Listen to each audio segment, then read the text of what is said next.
Due to electric,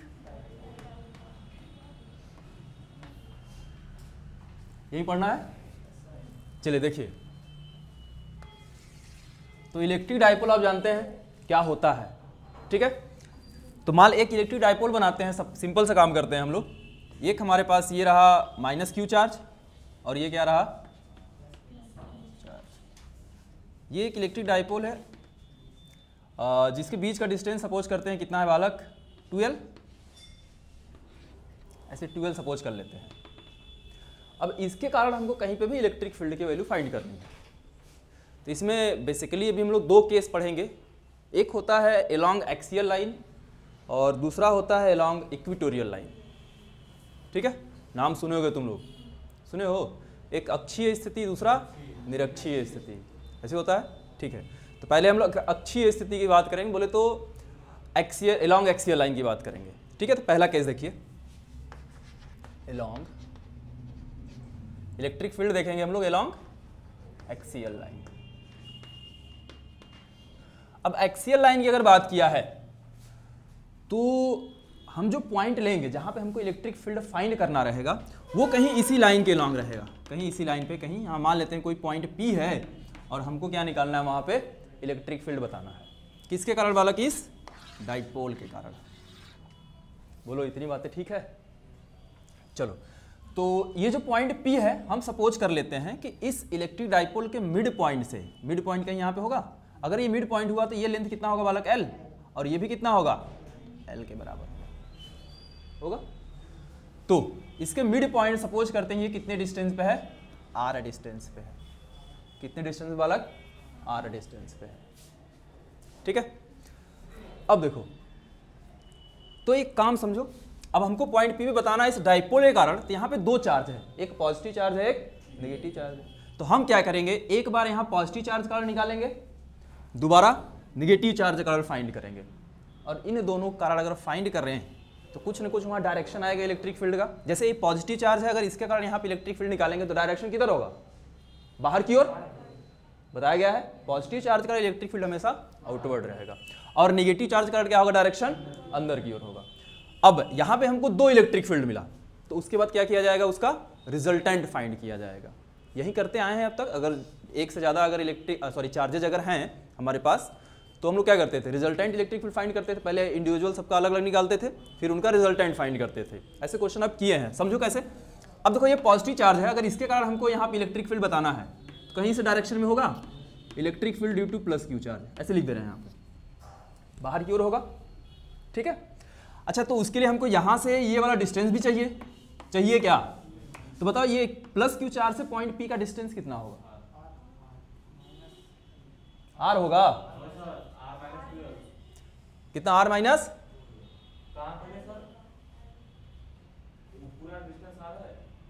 देख लो लिखा गया है।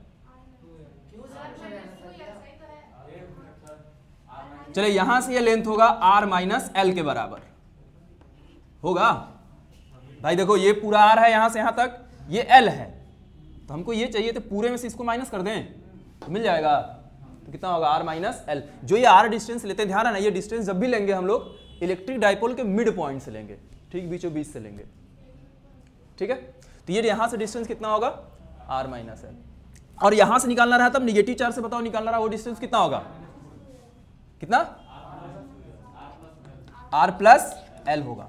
दिख रहा है R प्लस L। देखो इसी कारण यहाँ पे 12 लिया जाता है ताकि ये कैलकुलेशन थोड़ा सा इजी हो जाए। नहीं अगर मैं L ले लेता तो यहाँ L/2 करते, यहाँ भी L/2 करते, ठीक है। यही कारण है कि इसको क्या लेते हैं हम लोग, 12 लिया जाता है। बोलो इतनी बातें ठीक है, ठीक, कोई दिक्कत नहीं है, गुड। तो अब देखिए बालक आगे, तो अच्छा इस निगेटिव चार्ज के कारण यहाँ पे इलेक्ट्रिक फील्ड का डायरेक्शन किधर होगा, कहीं ये होगा, ये electric field due to negative charge या माइनस क्यू चार्ज। अब हमको पॉइंट P पे दोनों चार्ज का इलेक्ट्रिक फील्ड मिल गया, ठीक है। अब क्या किया जाएगा, यहाँ पे नेट इलेक्ट्रिक फील्ड फाइंड किया जाएगा। क्या करेंगे, नेट इलेक्ट्रिक फील्ड फाइंड किया जाएगा। तो नेट इलेक्ट्रिक फील्ड देखिए कैसे निकालेंगे, तो electric field at point P लिखा जाएगा E प्लस Q।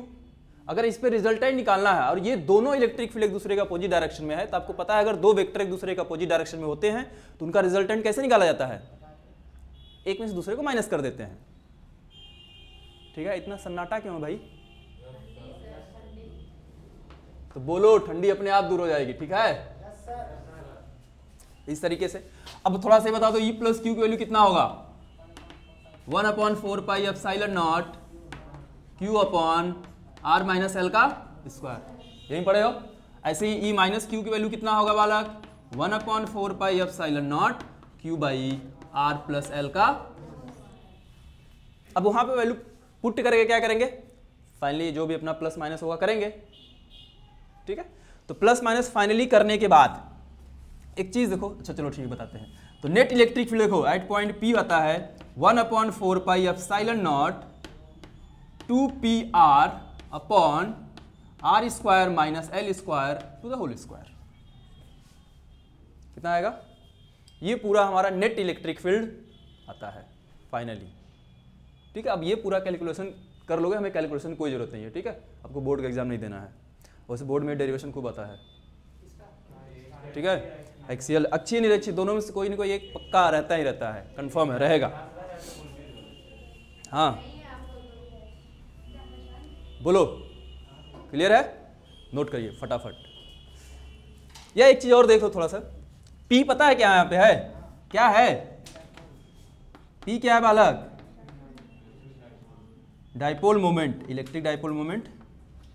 चलो इलेक्ट्रिक भी लिख देते हैं, तुम लोगों को बहुत मन है तो। इलेक्ट्रिक डाइपोल मोमेंट जिसकी वैल्यू कितना होगा? Q इंटू 2L के बराबर होगा। और R पता है क्या है? एक चीज और देखो, तो अगर एक्सियल लाइन की बात करें तो यहां पर जो नेट इलेक्ट्रिक फील्ड आएगा उसका डायरेक्शन किधर आएगा? क्यों भाई? नेट इलेक्ट्रिक फील्ड का डायरेक्शन क्यों नहीं होगा? तो किस में से किसको माइनस किए हैं? ई प्लस में से माइनस किए हैं। तो जो ई प्लस की वैल्यू, सॉरी ई प्लस क्यू की वैल्यू होगा वही होगा। तो ई प्लस क्यू का डायरेक्शन ये है, तो नेट इलेक्ट्रिक फील्ड का भी डायरेक्शन क्या होगा बालक? यही होगा, एट पॉइंट पी पे नेट इलेक्ट्रिक फील्ड का डायरेक्शन वही होगा। तो एक चीज और समझो, थोड़ा सा एक चीज और देखो बालक, इलेक्ट्रिक डाइपोल का डायरेक्शन किधर होगा? इलेक्ट्रिक डाइपोल मोमेंट का डायरेक्शन किधर? Minus. Electric dipole moment direction किधर किधर होता है? -4 से +4 की ओर होता है। तो इलेक्ट्रिक डाइपोल मोमेंट का अगर हम डायरेक्शन देखें बालक, तो वो भी इसी डायरेक्शन में होगा क्या? बोलो, होगा। तो एक्सियल के केस में जो हमारा नेट इलेक्ट्रिक फील्ड होता है ड्यू टू इलेक्ट्रिक डाइपोल, उसका जो डायरेक्शन होता है, जिस डायरेक्शन में हमारा इलेक्ट्रिक डाइपोल मोमेंट होगा उसी डायरेक्शन में इलेक्ट्रिक फील्ड भी होगा। है क्या? बोलो, कोई दिक्कत? पक्का? गुड, नोट करो, थोड़ा सा नोट करो, मिटाएं, कुछ और बताना है इसमें फिर।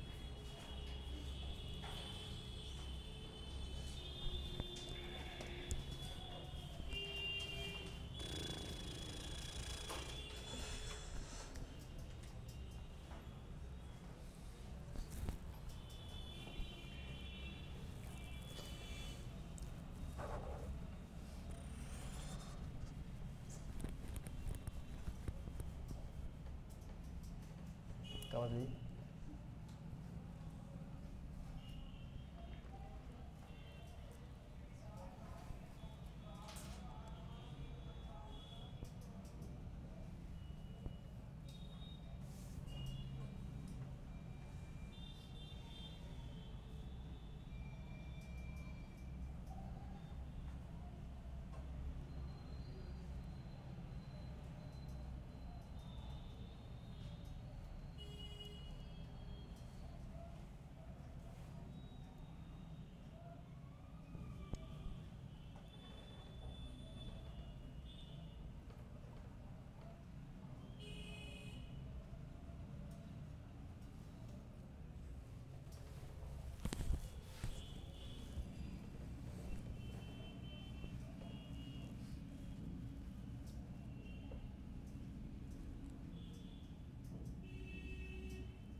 चलो बालक आगे देखो, इतना टाइम तुम नोट करोगे।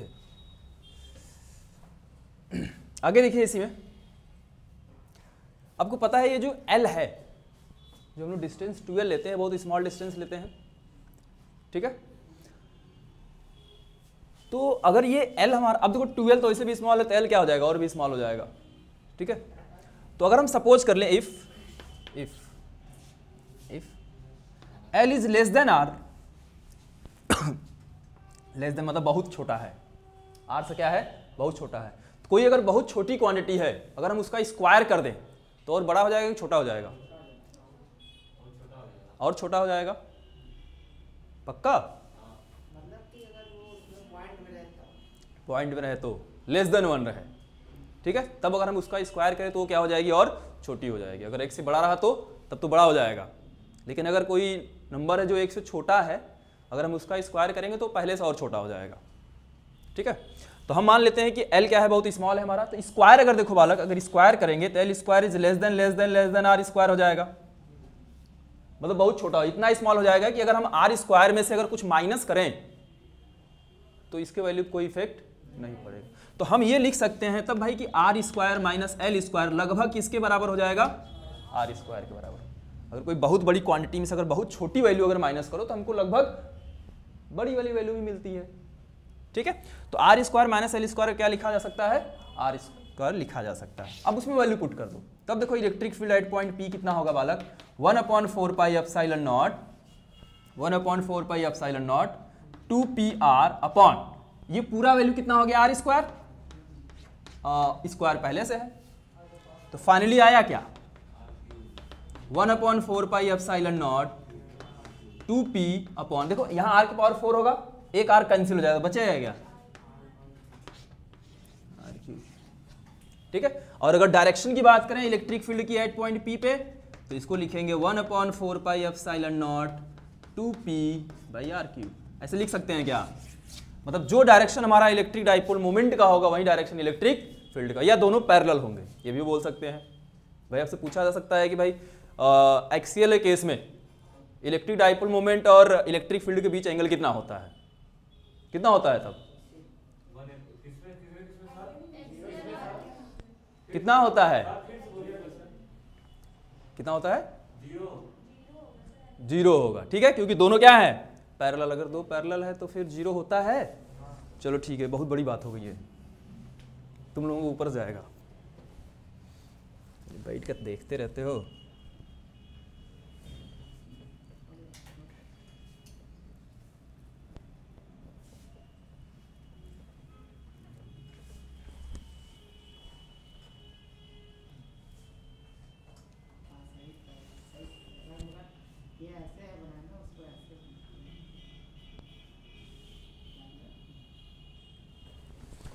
ये देखो मैथ से हैं,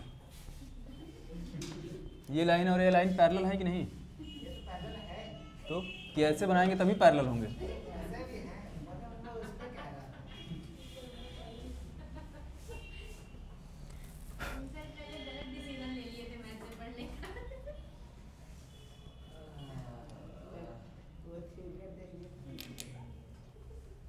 थ्री इडियट देख के मैथ लिए थे, तो इंजीनियर बनना चाहिए था ना, तो इंजीनियर बनना चाहिए था।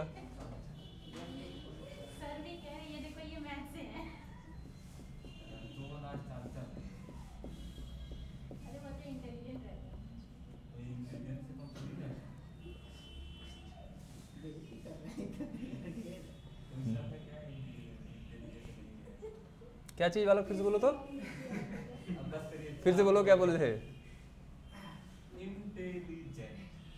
अच्छा थोड़ा आराम से मत बोलो, तेजी से बोलो।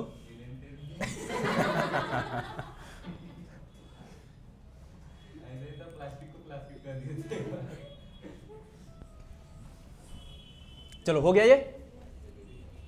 तो इसमें ये बात याद रखना कि एक्सियल केस में जो इलेक्ट्रिक फील्ड होता है वो इलेक्ट्रिक डाइपोल मोमेंट के पैरेलल होता है। आगे चलते हैं बालक, नेक्स्ट बात करते हैं।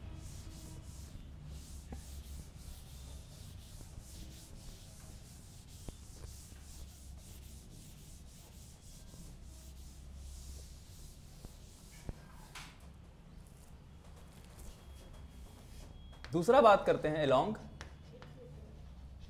Equatorial line.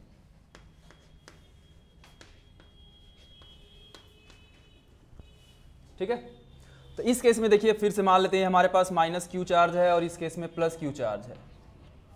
ये हमारा इलेक्ट्रिक डाइपोल रहा, लेंथ कितना रहेगा बालक 2L।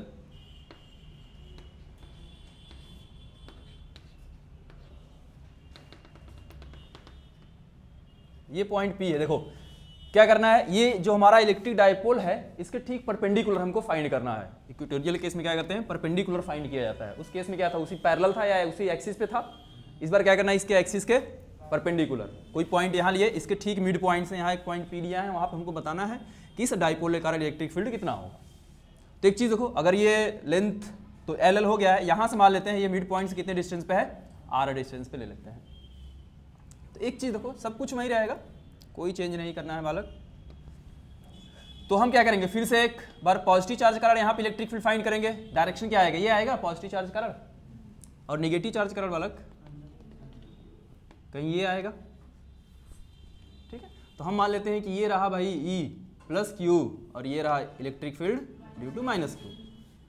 अब फिर से क्या करेंगे, E प्लस Q की वैल्यू सपोज करते हैं बालक, अगर ये R है ये L है तो ये कुछ न कुछ आएगा। कितना आएगा पता है, कितना आएगा, under root R square plus L square. Pythagoras लगा लीजिएगा, तो जितना लेंथ ये होगा उतना ही लेंथ ये भी होगा।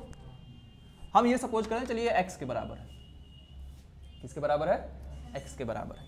सिमिलरली ये भी कितना आएगा, under root R square plus L square. बोलो इतने में कोई दिक्कत नहीं है।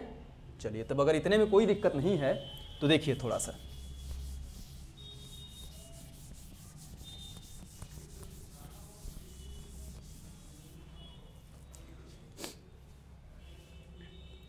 अब देखो बालक, अगर हम इन दोनों का रिजल्टेंट अगर फाइंड करना चाहें तो इन दोनों का अगर रिजल्टेंट निकालेंगे तो इसी के बीच में से आएगा। जब इसके बीच में से निकालेंगे तो ये डायरेक्शन कहीं इधर जाएगा। ये हमारा नेट इलेक्ट्रिक फील्ड होगा एट पॉइंट P। फिर से देखो तब एक चीज, E प्लस Q की वैल्यू कितना, 1/4 पाई एप्सिलॉन नॉट, क्या करोगे Q बाई R स्क्वायर करोगे एक्स स्क्वायर। चलो अच्छी बात है। E माइनस Q कितना आएगा बालक, 1/4 pi epsilon not Q by x square. अब क्या करना है, अगर ये बालक देखो एंगल मान ले थीटा है तो ये भी कितना होगा थीटा। अगर ये थीटा है तब एक बात बताओ, तब ये वाला कितना होगा, या फिर ये थीटा है तो ये कितना होगा, ये भी थीटा होगा। सिमिलरली ये भी कितना होता है, थीटा होता है। ठीक है, अब यहाँ रिजल्टेंट मैं नहीं निकालने वाला हूँ। तो देखो जो नेट इलेक्ट्रिक फील्ड आएगा एट पॉइंट P पे, क्या करोगे, क्या इसका एक कंपोनेंट इधर आएगा, कितना आएगा E plus Q cos theta, एक इधर गया कितना E plus Q sine theta. Similarly ऐसे इसका देखो एक कंपोनेंट इधर जाएगा, सेम जाएगा क्या, ऐसे एक इधर आएगा सेम आएगा क्या। तो ये दोनों क्या करेंगे, एक दूसरे को कैंसिल आउट कर देंगे। ये दोनों एक दूसरे को कैंसिल आउट कर देंगे। हमको जो नेट इलेक्ट्रिक फील्ड मिलेगा वो कहीं इसी डायरेक्शन में मिलेगा। क्या मिलेगा समझो, एक ही डायरेक्शन में दोनों कारण मिलेगा। क्या लिखेंगे, E plus Q cos theta और plus E minus Q cos theta. अब दोनों की वैल्यू क्या है, सेम है, और कॉस थीटा की वैल्यू यहां से निकाल के हम पुट कर देंगे। कॉस थीटा कितना आएगा, और ये थीटा है तो कॉस थीटा कितना बालक, L अपॉन आएगा। तब देखो जो नेट इलेक्ट्रिक फील्ड आता है at point P 1/4 pi epsilon naught P by R square plus L square to the power 3/2। ठीक है, ये हमारा पॉइंट P पे नेट इलेक्ट्रिक फील्ड आता है। लेकिन इस केस में एक चीज देखना, इलेक्ट्रिक डाइपोल मोमेंट का डायरेक्शन किधर भाई, निगेटिव से, और इलेक्ट्रिक फील्ड का डायरेक्शन किधर, अपोजिट। तो इस केस में इक्वेटोरियल केस में जो हमारा इलेक्ट्रिक फील्ड होता है वो इलेक्ट्रिक डाइपोल मोमेंट के अपोजिट होता है या फिर एंटी पैरेलल होते हैं, ये बोल सकते हैं। तो एंगल कितना होगा इनके बीच का, 180 डिग्री। ये बातें याद रहेंगी पक्का, तब नोट करो।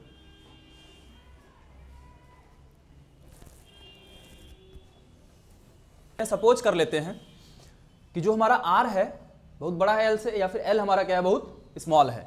तो इस केस में देखो क्या होगा बालक, अगर L is less than R then क्या लिख सकते हैं, L square less than R square हो जाएगा। इसका मतलब ये हुआ कि अगर बहुत बड़ी वैल्यू में अगर हम बहुत छोटी वैल्यू अगर बालक ऐड करते हैं तो ये लगभग हमको बड़ी वैल्यू मिलती है। अगर ऐसा होता है तब इलेक्ट्रिक फील्ड देखिए क्या होगा, at point P 1/4 pi epsilon naught P by R cube. Put करना यहाँ आर, केवल यहाँ आर स्क्वायर बचेगा तो स्क्वायर वाला इससे 2 से कट जाएगा, केवल 3 बचेगा, तो आर इक्वल क्या बच जाएगा, 3 बचेगा। ठीक है, सेम आ गया। अच्छा ठीक है, अगर इसी को वेक्टर के फॉर्म में लिख दो तो अलग अलग डायरेक्शन हो जाएगा। इलेक्ट्रिक फील्ड जो होता है वो एंटी पैरेलल होता है किसके, इलेक्ट्रिक डाइपोल मोमेंट के होगा। चलिए नोट करिए तो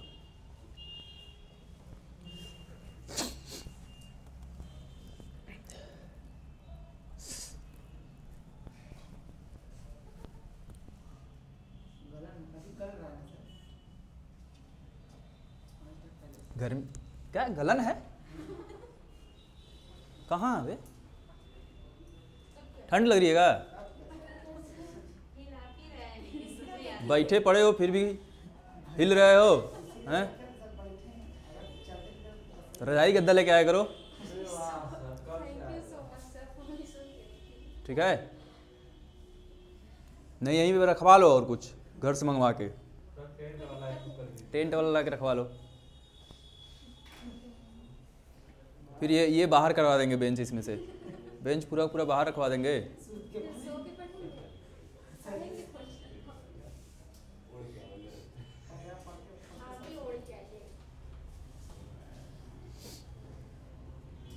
बोलो हो गया बालक।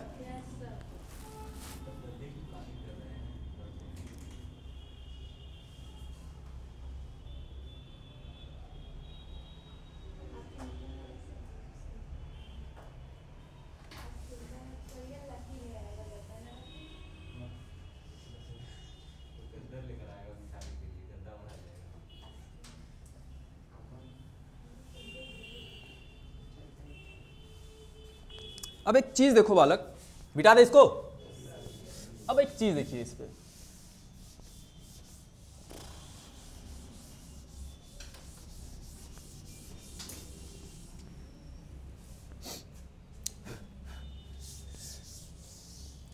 अच्छा अगर हम बात करें थोड़ा सा देखो, जो इलेक्ट्रिक फील्ड था फॉर एक्सियल के लिए ड्यू टू इलेक्ट्रिक डाइपोल, दोनों की केस में बात कर रहे हैं, electric field for axial line is equal to, देखो क्या लिख सकते हैं हम लोग, 2 इंटू इक्विटोरियल लिखा जा सकता है। बोलो ये बात समझ में आई,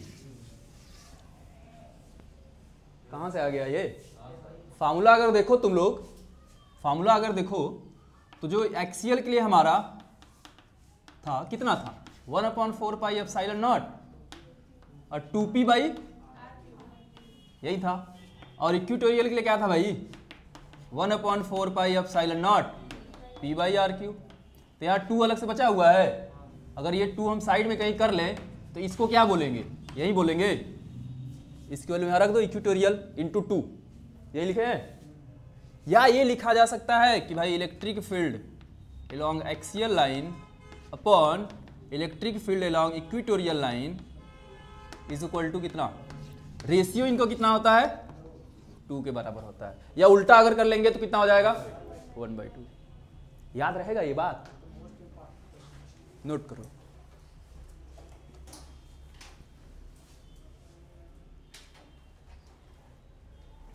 और यहां से तुमको न्यूमेरिकल नहीं आना है, यही सब चीजें आनी है।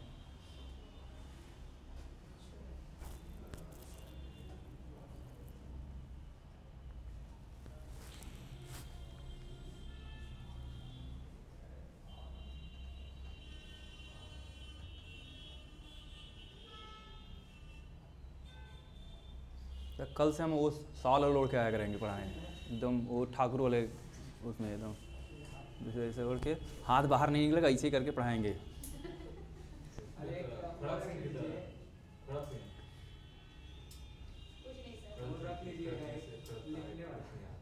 राइटिंग पैड कितना अच्छा रहे, तुम लोग कोचिंग आओ, हम रूम पर से पढ़ाया करें।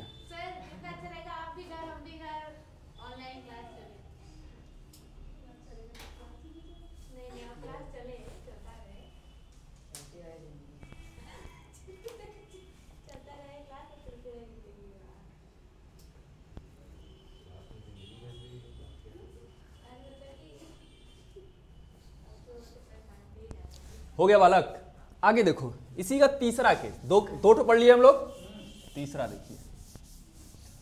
ये तो हमने बात किया भाई कि एक बार एक्सियल के लिए हमको पता है कि उसी के एक्सिस के लॉन्ग रखना है, इक्विटोरियल में पता है कि उस डाइपोल को हमको परपेंडिकुलर रखना है। अगर किसी ऐसे आर्बिट्री पॉइंट पे अगर हमको रखना है, कहीं पे भी कोई पॉइंट हम ले लिए, तो डाइपोल के कारण हमको वहाँ पे इलेक्ट्रिक फील्ड फाइंड करना है किसी भी पॉइंट पे। एक्सियल इक्विटोरियल की बात नहीं करना है, मतलब या तो एक्सिस के लॉन्ग नहीं होगा या फिर परपेंडिकुलर नहीं होगा, ऐसे किसी भी पॉइंट के लिए बात कर रहे हैं हम लोग, ठीक है। तो तीसरा देखिए, एट एनी आर्बिट्री पॉइंट,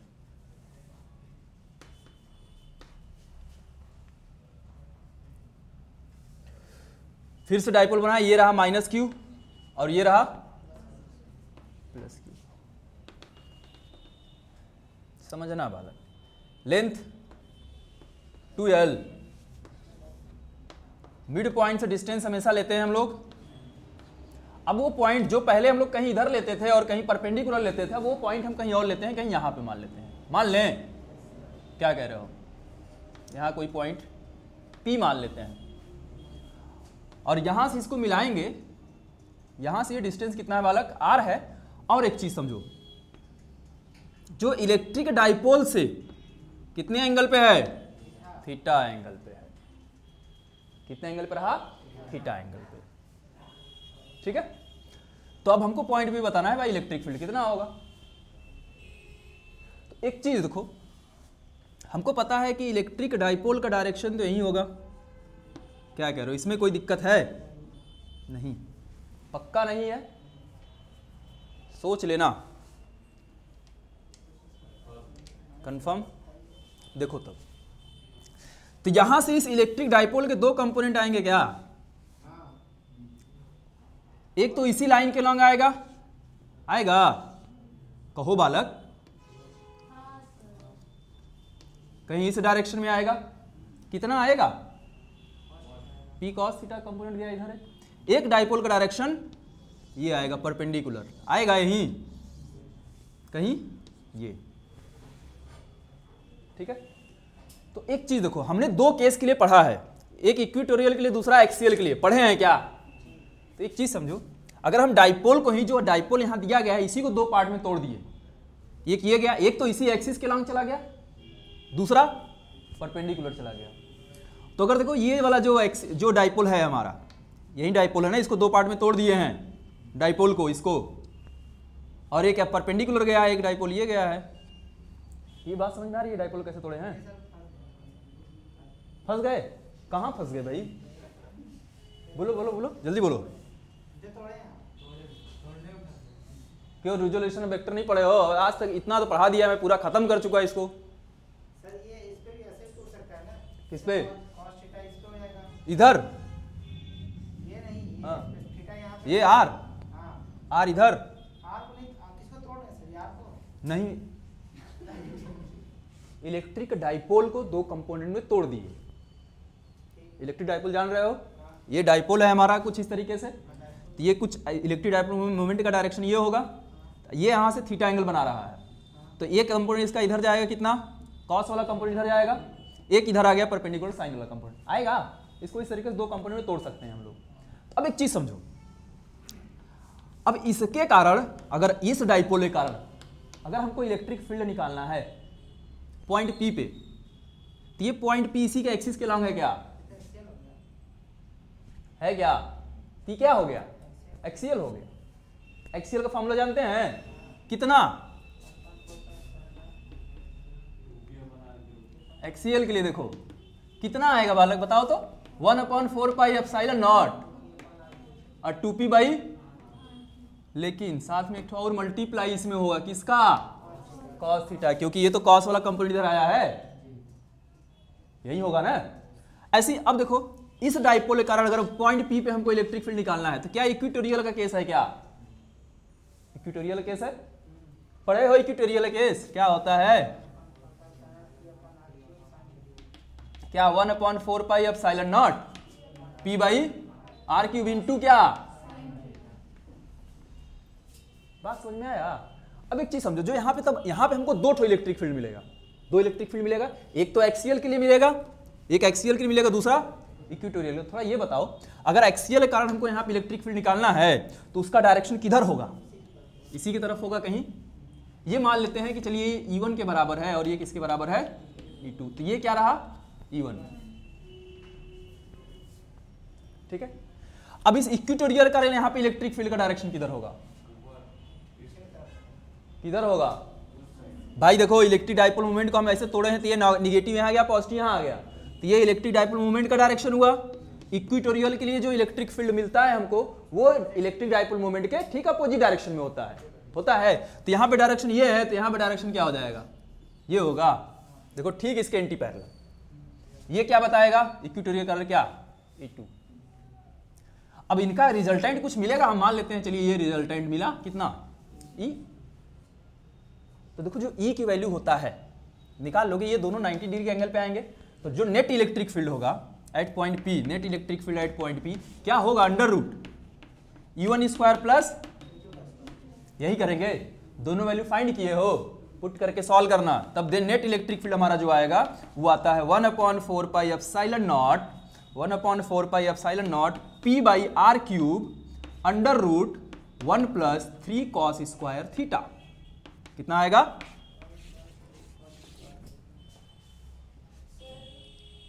हाँ बोलो।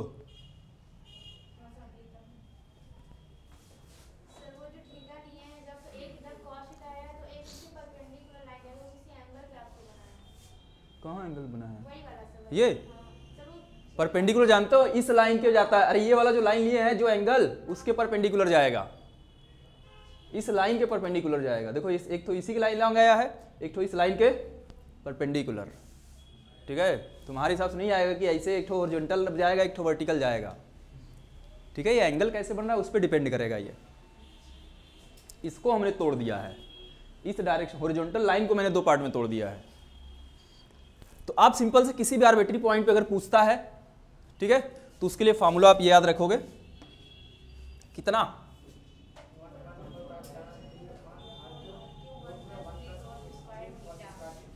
याद रहेगा।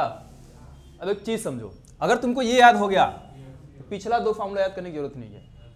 समझो कैसे, अब देखो अगर तुमसे एक्सियल के लिए पूछता है, इसको क्या पूछा है, एक्सियल के अलावा अगर पूछा तो ये पॉइंट P जो यहां था वो कहां आ जाएगा, कहीं इधर इस लाइन इस एक्सिस के अलावा आएगा ना।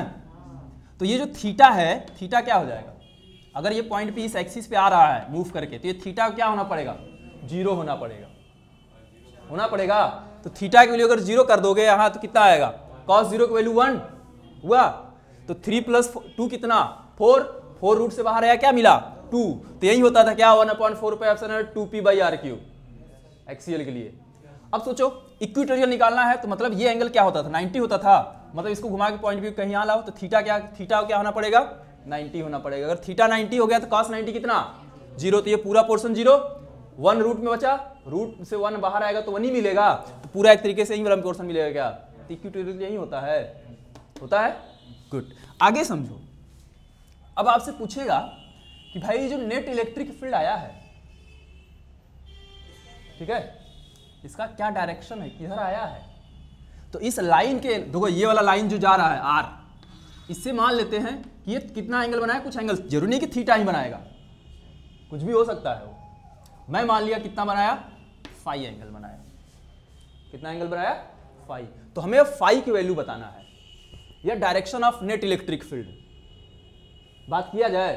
देखो तब ये समझ गए, ये तो नेट इलेक्ट्रिक फील्ड की वैल्यू हमने फाइंड किया, मैग्नीट्यूड। अब डायरेक्शन की बात करते हैं।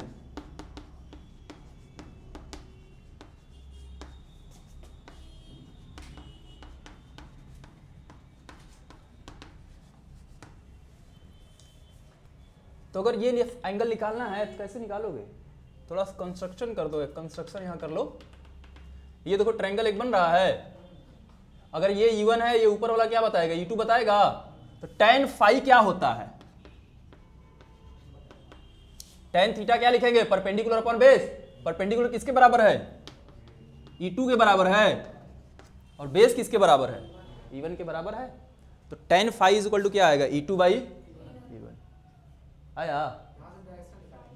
बोलो। अच्छा E2 की वैल्यू पता है?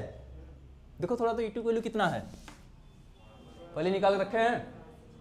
तो समझो, अगर आप E2 की वैल्यू पुट कर दिए कितना? 1/4 पाई एप्सिलॉन नॉट क्या है?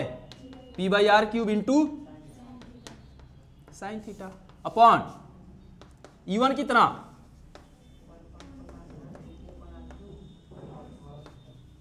Cos theta. तो ये देखो पूरा सब कुछ कैंसिल हो जाएगा, बचा क्या? Sine theta upon 2 cos theta, यही बचेगा। अब बताओ यहां देखो इधर, तो tan phi is equal to लिखेंगे 1/2 sine theta upon cos theta क्या? tan theta. तो जो tan फाई आएगा वो किसके बराबर आएगा? 1/2 tan थीटा के बराबर आएगा। और ये थीटा तुमको गिवन रहेगा, ठीक है। तब एक चीज समझो फिर से, अगर एक्सियल की, ये देखो डायरेक्शन बता रहा है इलेक्ट्रिक फील्ड का, अगर एक्सियल की बात कर रहे थे तो थीटा क्या हो रहा था? 0। थीटा के लिए 0 कर दो, थीटा के लिए 0 करो, कितना आएगा? बोलो बोलो। थीटा के लिए 0 तो 0, मतलब फाई तब क्या होगा? 0। अबे फाई की वैल्यू क्या आ गई? 0 आ गई। इसका मतलब यह हुआ कि जिस डायरेक्शन में इलेक्ट्रिक डाइपोल मोमेंट होगा उसी डायरेक्शन में इलेक्ट्रिक फील्ड भी होगा, ठीक है। अब देखो इक्वेटोरियल के लिए थीटा कितना होगा? 90। tan 90 क्या होता है? इनफाइनाइट या अनडिफाइंड बोल सकते हो। तो ये पूरा पोर्शन क्या होगा? इनफाइनाइट। अगर tan phi is equal to infinite है तो फाई कितना?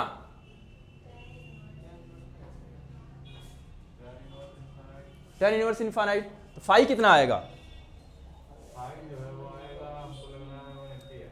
180 आएगा। आ रहा है tan फाई की वैल्यू दिख रहा है तुमको? नहीं दिख रहा है tan फाई कितना? 180 tan 180 कितना होता है? पढ़े हो इक्वेटोरियल के 180 होता है, ठीक है। तो मैं वो चीज बताने की कोशिश कर रहा हूँ कि यहाँ से भी वही चीज आएगा अगर तुम चाहो तो। हालांकि छोड़ो, कठिन हो गया मुझे लग रहा है ये पोर्शन, नोट करो। बस ये बता सकते हैं, अगर उसमें एंगल दिया है तो तुरंत डायरेक्शन करेंगे tan फाई।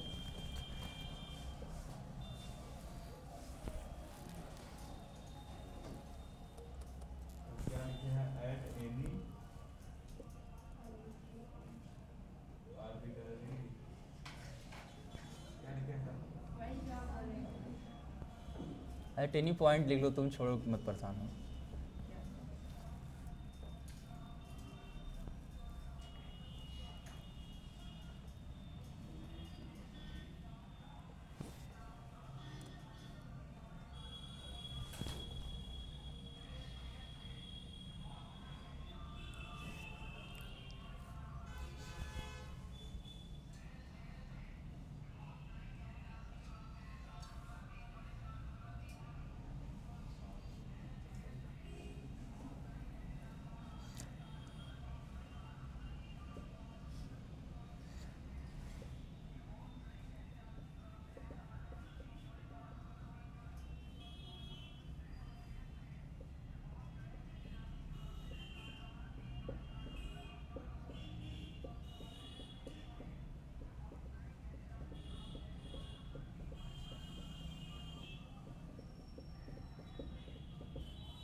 बोलो बालक, हो गया नोट?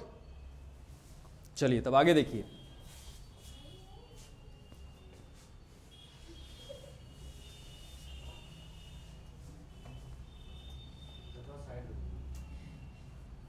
अब कहाँ उस पार चले जाएं?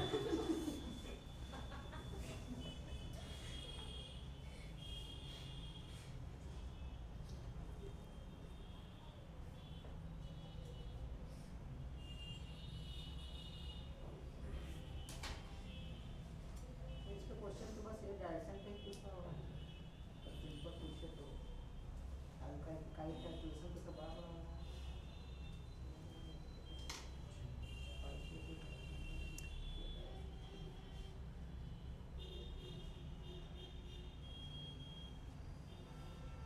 सुनो, वीडियो लेक्चर देख के नोट कर लेना। तुम लोग 10 घंटा बताइए, अब नोट करने का टाइम नहीं दिया करेंगे। अपने से भी करना होता है।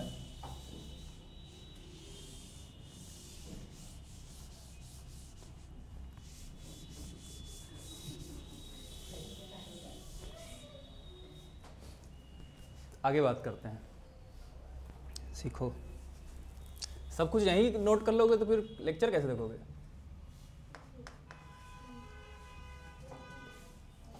चलो आगे देखो, अब क्या करते हैं। मान लेते हैं बालक, हमको कहीं यहां पे दिया है कि इलेक्ट्रिक डाइपोल मोमेंट का डायरेक्शन कहीं ये दिया है P, ठीक है, और यहां से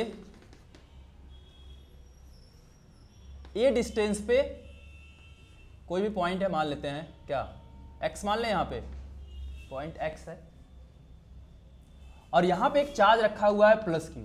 क्या चार्ज रखा है? Plus q। तो फाइंड फोर्स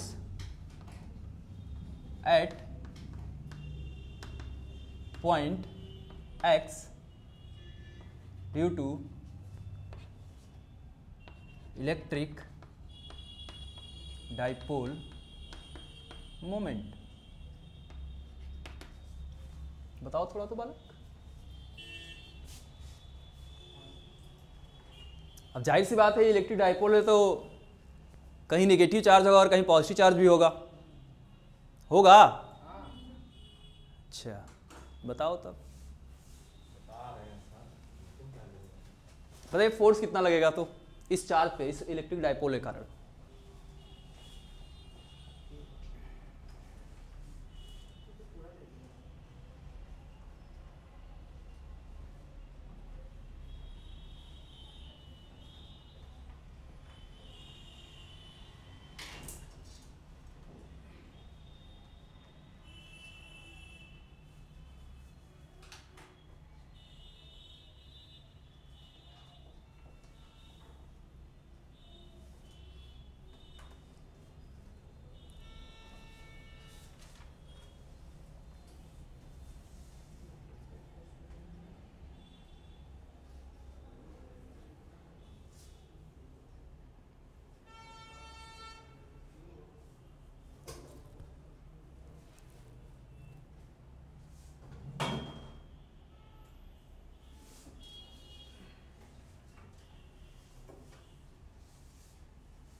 चलिए देखिए,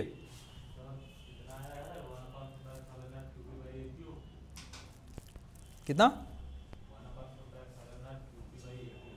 Q P by A Q. ठीक है, देखिए क्या करेंगे। सबसे पहले हमारा काम क्या होता है बालक, आप पढ़े होगे फोर्स का formula F is equal to Q into E. पढ़े हो? कभी पढ़े हो जिंदगी में ऐसा कि नहीं होता है? तो एक चीज देखो तो इस डाइपोल के कारण अगर हम पॉइंट x पे अगर इलेक्ट्रिक फील्ड फाइंड कर लें, क्या फाइंड कर लें? इलेक्ट्रिक फील्ड, तो उस फॉर्मूले से फोर्स बता सकते हैं क्या कि इस चार्ज पे इस डाइपोल के कारण कितना लगेगा। तो अब देखो, ये इलेक्ट्रिक डाइपोल मोमेंट का डायरेक्शन कुछ ये दिया है, तो पॉइंट x पे इलेक्ट्रिक फील्ड पहले बताओ किधर होगा, डायरेक्शन पहले बताओ, फिर वो बाद में बात करेंगे कितना होगा। पहले बताओ कितना होगा, अरे सॉरी किधर होगा डायरेक्शन? नीचे की ओर, क्योंकि बात समझ में आ रहा है।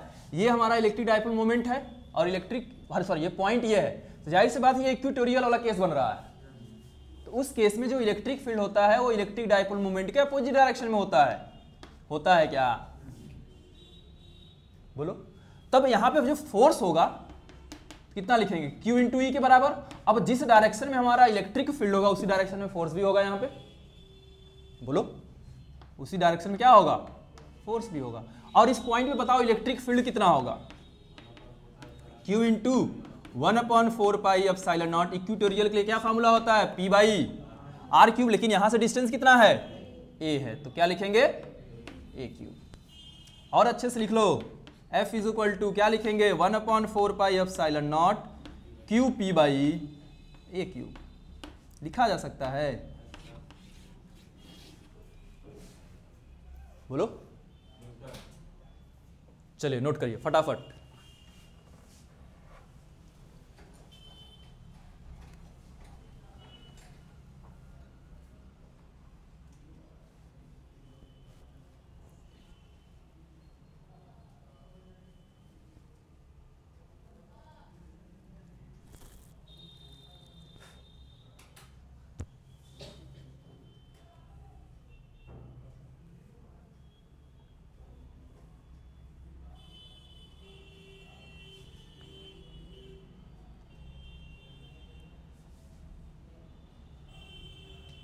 तुम लोग ऐप से क्वेश्चन कर रहे हो कि नहीं? कोचिंग के ऐप पे जो पढ़े हैं स्टडी मटेरियल में पोर्शन, उसको तो भी खोलते हुए नहीं होगे। इतना तुम लोग के पास टाइम नहीं होगा। नहीं खुलता है? अच्छा,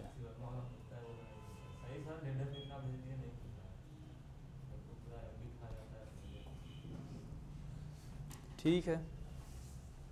तो इस समय जो पैसा बचाओगे तुम्हारे कफन में काम आएगा। कफन जब आएगा तो उसमें आपके पैसे ये सब काम आएंगे।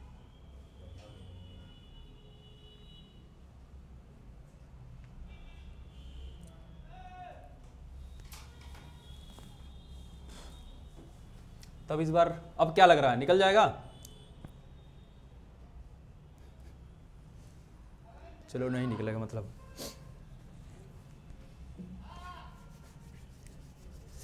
आगे देखिए, सेम टाइप का क्वेश्चन फिर से करेंगे हम लोग। इसको मिटा दें। देखो, अब मान लेते हैं कि यहां पे एक हमारे पास प्लस क्यू चार्ज है, एक यहां पे प्लस क्यू चार्ज है, और ये हमारा इलेक्ट्रिक डाइपोल मोमेंट का डायरेक्शन है। यहां से ये a डिस्टेंस पे है, ये भी a डिस्टेंस पे है। ठीक है।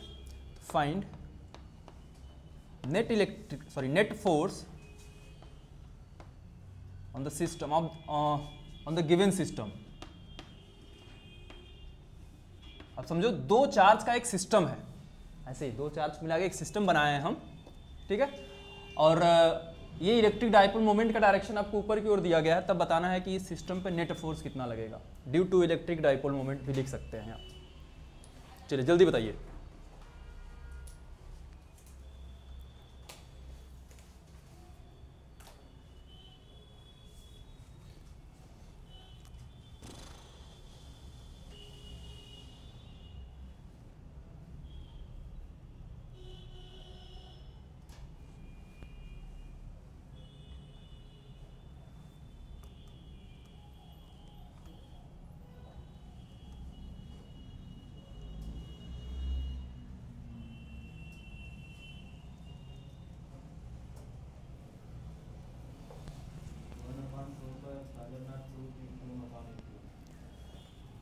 अच्छा,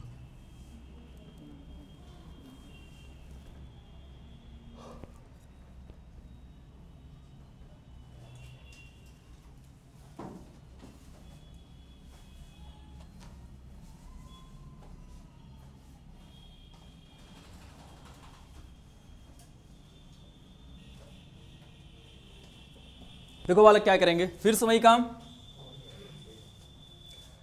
ये देखो ऊपर की तरफ है तो जाहिर सी बात है यही इक्वेटोरियल वाला केस है। तो यहां पे इलेक्ट्रिक फील्ड पहले निकाल लो, नीचे की ओर होगा। यहां भी इलेक्ट्रिक फील्ड कहां होगा? ठीक है। तो देखो दोनों सेम डिस्टेंस पे है। तो पहले नेट इलेक्ट्रिक फील्ड कितना हुआ इस सिस्टम पे? 2E के बराबर हुआ क्या? तो नेट फोर्स देखो F किसके बराबर होगा बालक? 2E इंटू क्यू लिख सकते हैं। अब E की वैल्यू आपको पता है कितना होगा, 1/4 pi epsilon not 2PQ upon AQ होगा। आ गया, बिल्कुल इजी सा क्वेश्चन आएंगे यहां से।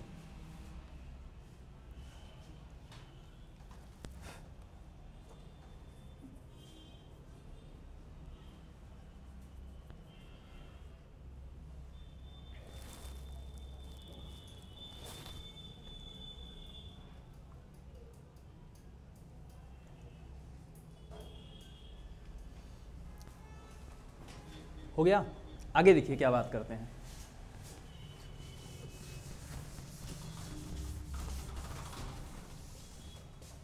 आगे बात करते हैं बालक,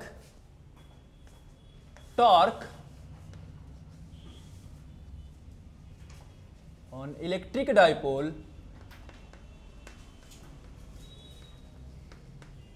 टॉर्क निकालना है on electric dipole due to in uniform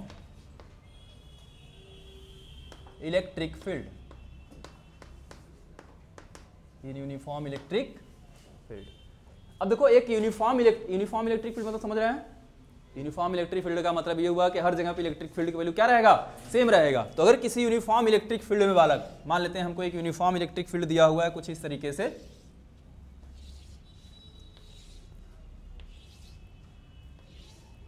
ठीक है, ये एक यूनिफॉर्म इलेक्ट्रिक फील्ड दिया है कितना, E के बराबर, और इसमें कोई हमारा इलेक्ट्रिक डाइपोल रखा हुआ है, क्या रखा है, इलेक्ट्रिक डाइपोल। तो मान लो ये प्लस Q चार्ज यहां रहा कुछ इस तरीके से, ये माइनस Q चार्ज यहां रहा, और इसके बीच का डिस्टेंस कितना रहेगा बालक, 2L के बराबर रहेगा, यही होगा। तो होगा क्या, देखो इसमें टॉर्क कितना होगा ये हमको बताना है, टॉर्क निकाला जाए। पहले ये देखो टॉर्क लगेगा, टॉर्क जानते हो क्या होता है, क्या होता है टॉर्क, टॉर्क को मोमेंट ऑफ फोर्स भी बोला जाता है। तो क्या होता है टॉर्क, बताओ भाई क्या होता है टॉर्क, टॉर्क क्या होता है, हाँ तो फोर्स क्या होता है,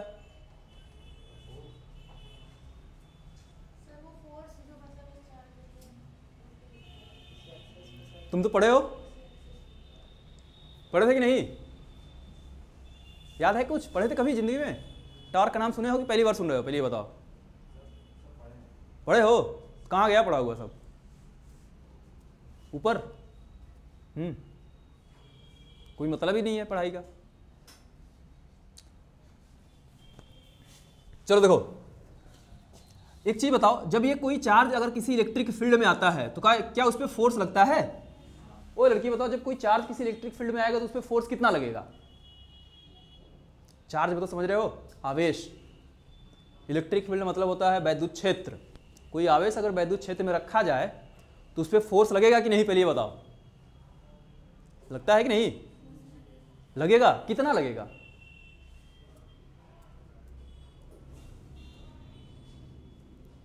अच्छा चलो ये बताओ, फोर्स लगेगा तो अगर मान लो ये रखा हुआ है तो इस पर फोर्स किधर लगेगा,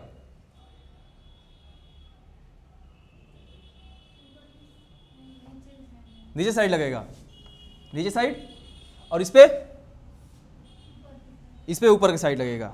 चलो बहुत अच्छे भाई, आपको कुछ विशेष उपहार मिलना चाहिए अलग से, ठीक है, तुम लोग पढ़ने आए हो यहाँ पे कि घर वालों को पैसा बर्बाद करने आए हो। चलो अगर कोई चार्ज किसी इलेक्ट्रिक फील्ड में रखा जाता है तो उस पर देखो फोर्स जो लगता है, अगर पॉजिटिव चार्ज है तो उस पर इलेक्ट्रिक फील्ड का इस पे फोर्स का डायरेक्शन किधर होता है, इलेक्ट्रिक फील्ड के डायरेक्शन में होता है, ठीक है, और अगर निगेटिव चार्ज है तो उस पर फोर्स किधर होगा बालक, इलेक्ट्रिक फील्ड के अपोजिट डायरेक्शन में, यही होता है। और जो फोर्स होता है ये किसके बराबर होता है, QE के बराबर होता है, अरे और ये भी फोर्स किसके बराबर होगा बालक, QE के बराबर होगा, ठीक है। तो आगे देखिए क्या करेंगे, जब इस पे बालक फोर्स लगेगा कुछ इस डायरेक्शन में, देखो इस पे फोर्स इधर लग रहा है और इस पे फोर्स इधर लग रहा है, तो ये जो हमारा डाइपोल है ये रोटेट करने की कोशिश करेगा, क्या एक तरीके से इस पे इधर लगा मतलब ये इसको इधर रोटेट कराना चाहेगा और ये इसको इस डायरेक्शन, तो ये रोटेट करना चाहेगा। जब कोई भी चीज अगर रोटेट करेगा तो उस पर कुछ ना कुछ टॉर्क क्रिएट होगा, ठीक है। तो टॉर्क देखो हमारा जो होता है टॉर्क इसको हम लोग टाउ से डिनोट करते हैं। किससे डिनोट करते हैं? टाउ। ये होता है फोर्स, क्या होता है? Force into perpendicular distance, perpendicular distance from axis of rotation. अब रोटेशन आप कहीं से भी ले सकते हैं।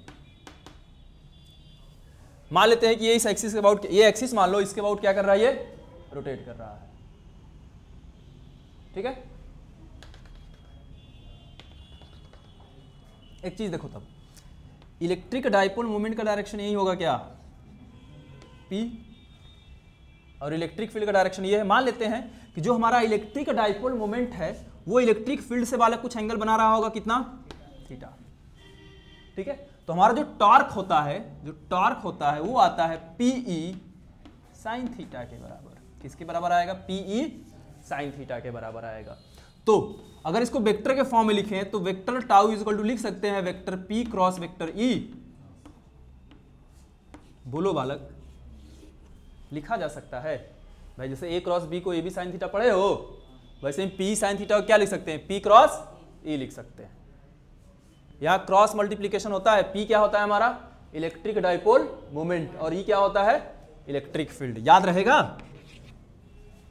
बोलो, यहां से इसका यूनिट बताओ कितना होता है? तब क्या होता है?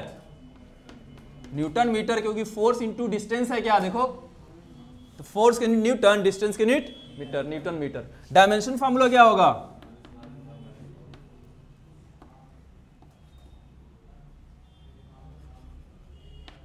क्या आएगा बालक? ml² t पे माइनस